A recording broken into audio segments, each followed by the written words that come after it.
Steiner, Doctor of Medicine. Tonight's story has the title, This Strange Ending. Guardian of birth, healer of the sick, comforter of the aged.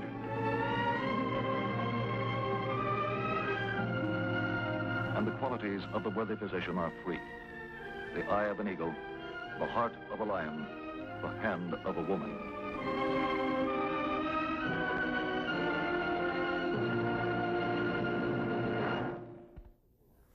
Our actual case history tonight concerns the field of internal medicine. The object in point, a death certificate. The case in point, Laurie Marie Allen, 19 years old, young, beautiful, alive, out to make a mark for herself in the world of show business.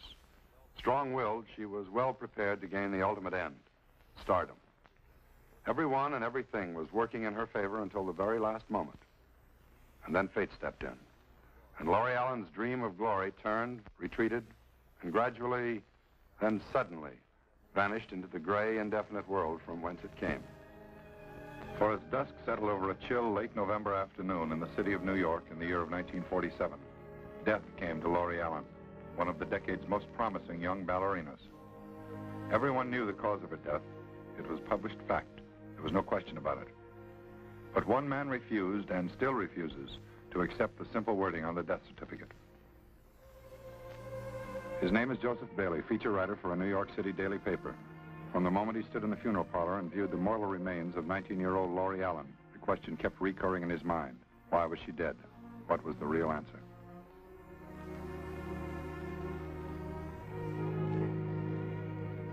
Laurie Allen's dead. I didn't know her. I never met her. I don't know why I should care so much that she's dead, but I do care. They say Laurie Allen died of cancer. I have my doubts. If you have any doubts, I refer you to the following people. I talked to them. They gave me the story. The first of them, Stanley R. Kellogg, M.D., a respected and highly competent specialist in his field. Dr. Kellogg is the physician of record in the case of Laurie Allen. I first interviewed him at his offices 3 days after Laurie was buried. Now, what can I tell you about Laurie Allen that you don't know already? Well, it's short and sweet, Doctor. Laurie Allen's dead. I want to know why. Will you know why? An osteogenic sarcoma, a malignant growth in the bone.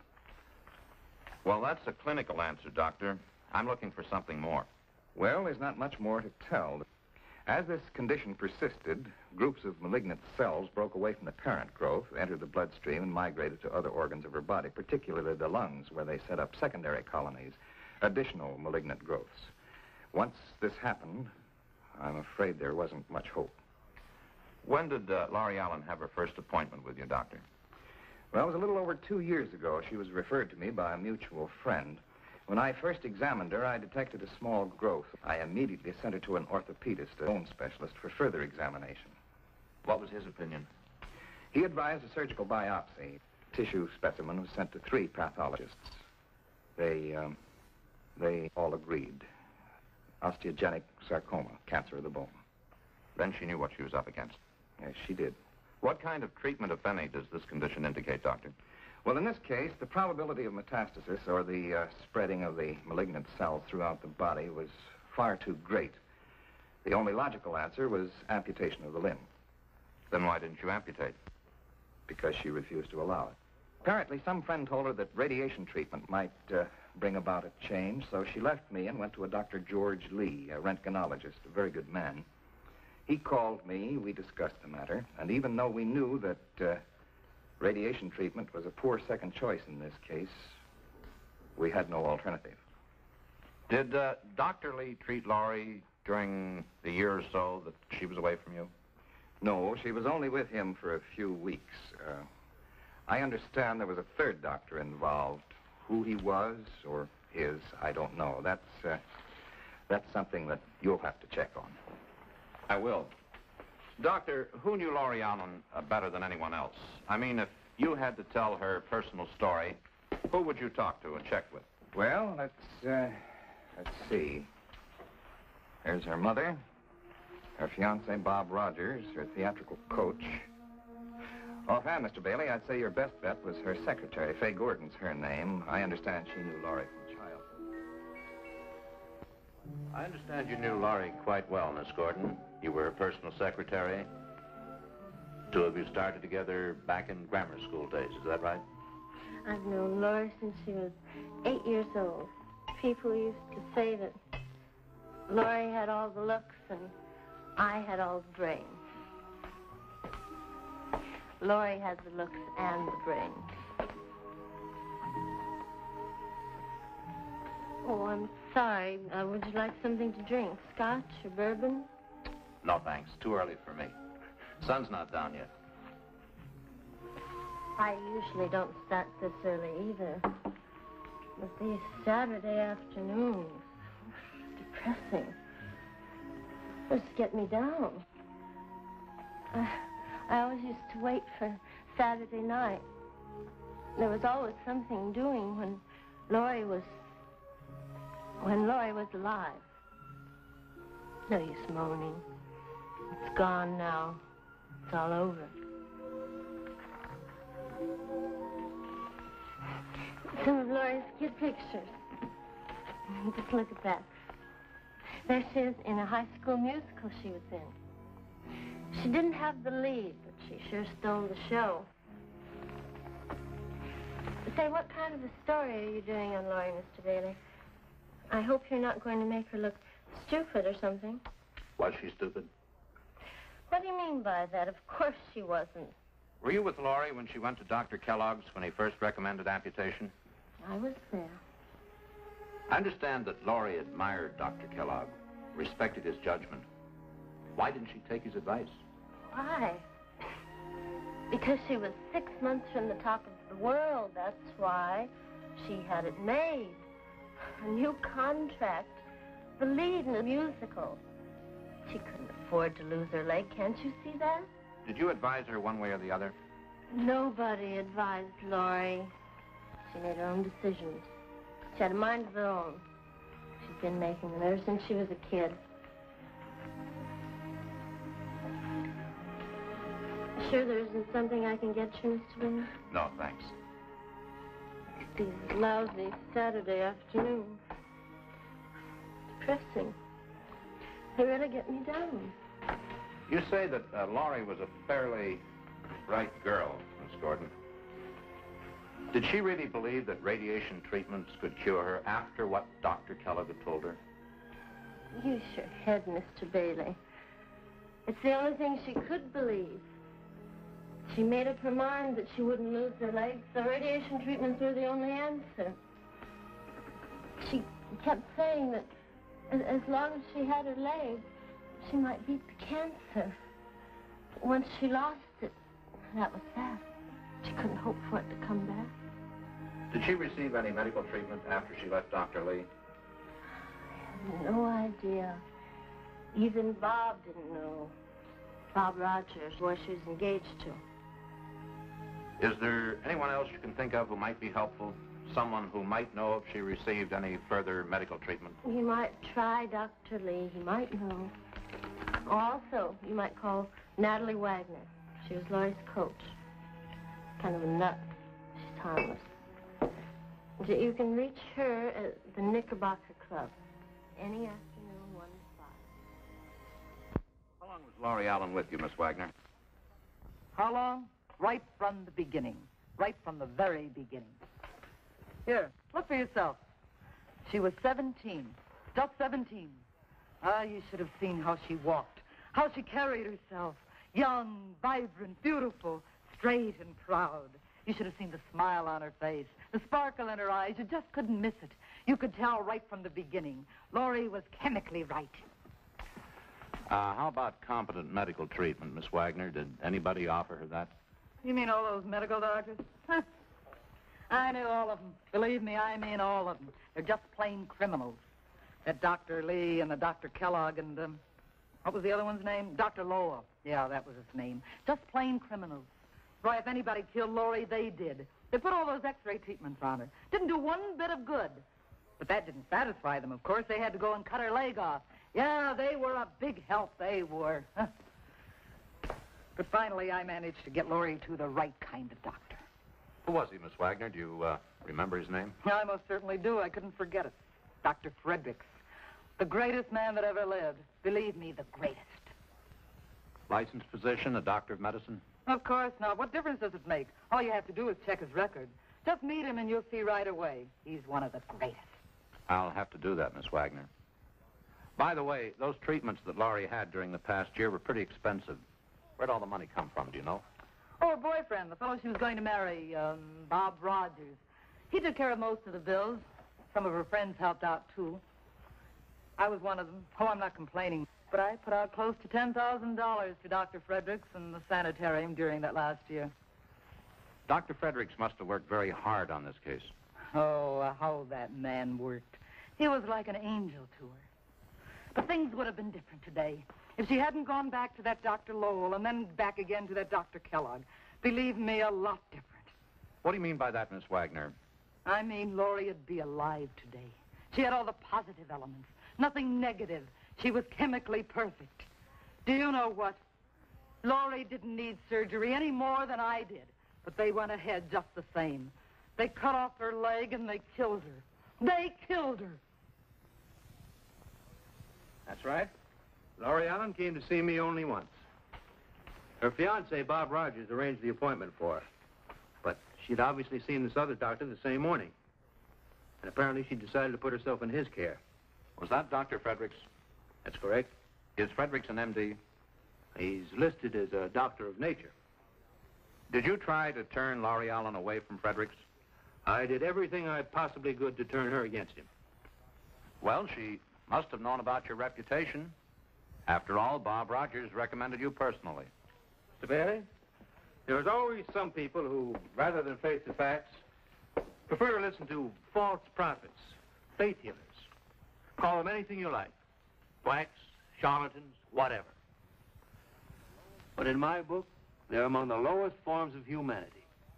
They feed on people like Laurie Allen and thousands like her. There's one thing about thieves and murderers. They're above board.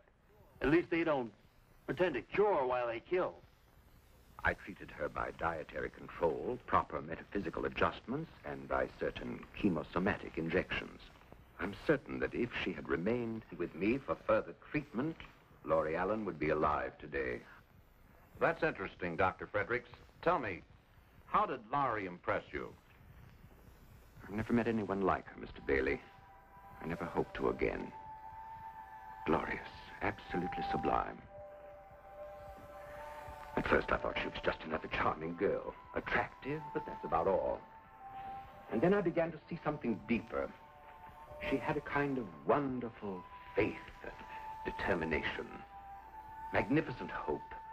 Magnificent trust. I've never seen the likes of it before. Never in my entire life have I seen anyone face pain and suffering the way she did. I could see it in her face, in her body, in the way she stood, in the way she moved. That look in her eyes, in her face, in her smile. That smile, pure courage, pure faith and hope and love. Chemically, she was perfect. A fine, rare breed of woman, Mr. Bailey. Magnificent. Well, that's what I've been told, Doctor. Tell me, when Laurie Allen first came to you, how did you diagnose her troubles? What methods did you use? I have my own private methods, Mr. Bailey. All tried and well proven. I understand that your diagnostic methods have been tested at least a half a dozen times by top-ranking, qualified medical specialists. And they swear that there is no foundation in fact whatsoever for any of your medical claims. It is the most illustrious historical axiom, Mr. Bailey. Always we must fight the enemy, both from within and from without. No matter what they say, no matter what they do to me, Mr. Bailey, I shall continue to fight that enemy. I am right. I know I'm right. Did you ever meet a boy by the name of Bob Rogers, the boy that Laurie Allen was engaged to marry? It was very sad. The price of social conventions, I suppose. Poor girl. She had nothing for him. He had nothing for her. It was empty. Quite meaningless. That boy couldn't understand Laurie, couldn't hope to understand her. I don't quite follow you, Doctor. You say there was nothing between them? No romance involved? I treated my patient for her physical ills, Mr. Bailey. If you're interested in her personal life, I suggest you see her fiancé, Mr. Rogers. For myself, I've nothing more to say. The patient is dead. I'm no longer concerned with the case. It was a Friday night, I remember that. I was at this party down south. There isn't much I can say about it. I walked through the door, and there she was. She was standing by a window or something, I can't quite remember. She saw I was looking at her, and I kept looking at her. She kept looking at me. I guess that was about it. That's where I first met her. No offense intended, Bob. But tell me, were you really in love with Laurie Allen? Of course I was in love with her. I loved her very much. What do you get anyway? 2 or 3 things, Bob. First of all, your story doesn't jive with the facts. You say that you were engaged to Laurie Allen for 3 years or better, and yet you never married her. Strikes me you weren't too deeply concerned about her. But then again, maybe I've got the wrong impression. You have. Want to set me straight? How about that marriage angle? Well, it's an old story, I guess. So old it might even sound corny. Laurie wanted to marry me all right, but not until she got into the big time. Stage, dancing, a big Broadway star. Chalk it up to ambition, I guess. She just had to have success. That was one thing she had to have. How about Laurie's medical treatment, Bob?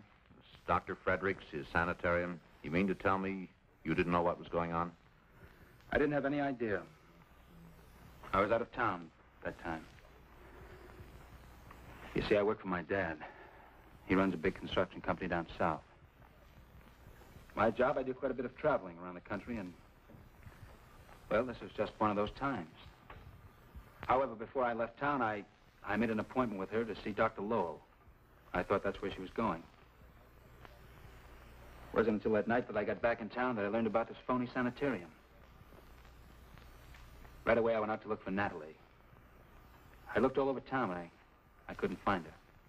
So you didn't find Natalie Wagner. What'd you do then? Then I drove out to the airport, got a hold of one of the corporation planes, and I flew to the sanitarium. I got there before midnight. When I got there, Dr. Fredericks wasn't in. The guy in charge was a little upset, but I finally convinced him to take me to see Laurie. Uh-huh. It's pretty hard to recognize her at first. Apparently, by then, the stuff had spread all over her body, and, well, she wasn't in very good shape. She was willing to leave the sanitarium with you? She was so anxious to get out, she couldn't wait to sign a release. She couldn't walk, so I carried her. I remember that trip back in the airplane. There was nothing I could do for her. I could just look at her, then later hold her. She went to sleep for a little while, about 5 or 10 minutes. And then she woke up. And then all of a sudden her arms were tight around my neck. She was crying. She kept saying over and over again, "Honey, I was wrong.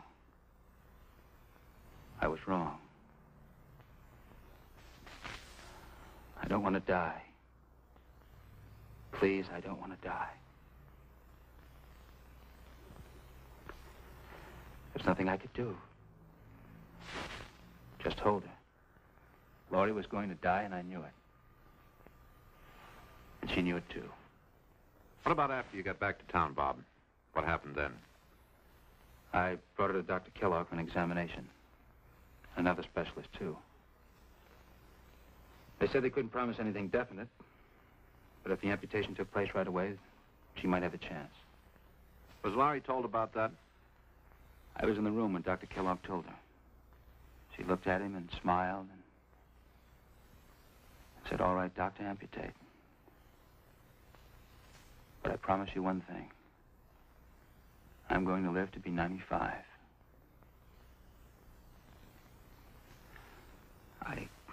I can't tell you what she went through, the pain and all that. I don't know. She only mentioned it once. The afternoon she died. It was on a Saturday. She was in the bedroom, through that door there. There was a nurse with her most of the time. I'm curious. Do you mind if I have a look at that room? I don't know. I guess it's all right. Thanks. There isn't much to see. It's just a bedroom. A few things of Laurie's I still keep around. Odds and ends. This is where she spent the last 12 days of her life. In this room. In this bed. I understand you were alone with Laurie when it happened. That's right. As a matter of fact, it was just about this time of day. The sun was just going down. She just woke up from a nap. We played a few recordings for a while, and then I read a few short stories to her. After that, we just talked. I didn't notice it then, but she seemed to be more tired than usual. She didn't seem to want to talk.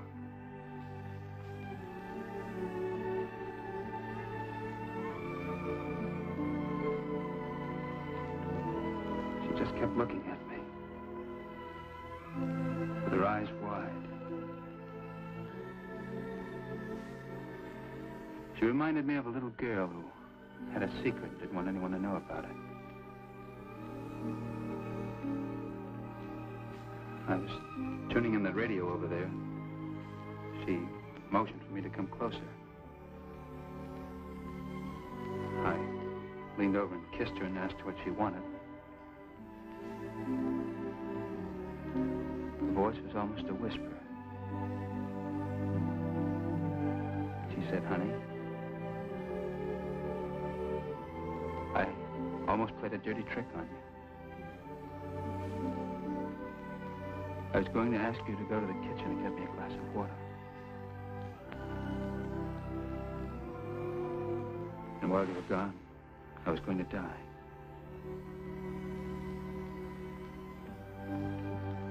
I started to kid her about it. She smiled again and said, "Honey, I'm sorry. Can't help it. I'm going to die this afternoon." Then she asked me to kiss her. I told her I wouldn't until she stopped talking like that.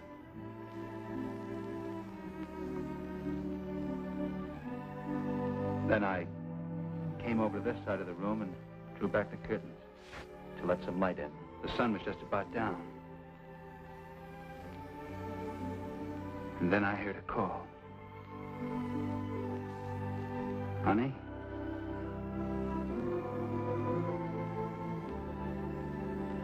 That was all.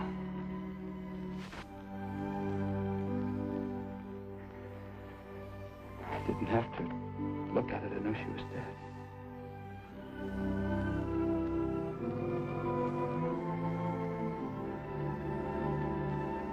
Well, that's just about it. The last 12 days. The life of Laurie Allen. Well, thanks, Bob. I think I've got my story.